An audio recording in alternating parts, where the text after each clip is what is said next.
பொத்தி வச்ச மல்லிகை மொட்டு பூத்திடுச்சு வெக்கத்தை விட்டு பேசி பேசி ராசியானதே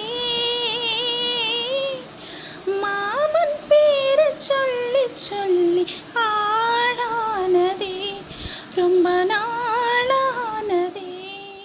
காலை வணக்கம்.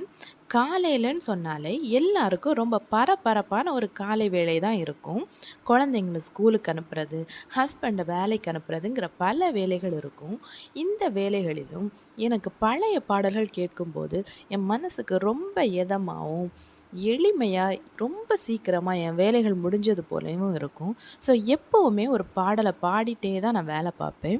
இன்னைக்கும் எனக்கு பிடிச்ச ரொம்ப இதமான ஒரு பழைய பாடலை தான் இந்த வீடியோவில் பாடியிருக்கேன். இந்த பாடல் யாருக்கெல்லாம் பிடிக்குங்கிறத கொஞ்சம் கமெண்ட்ல சொல்லுங்க. இன்னைக்கு பிரேக்ஃபாஸ்ட்டுக்கு இட்லியும் சாம்பார்.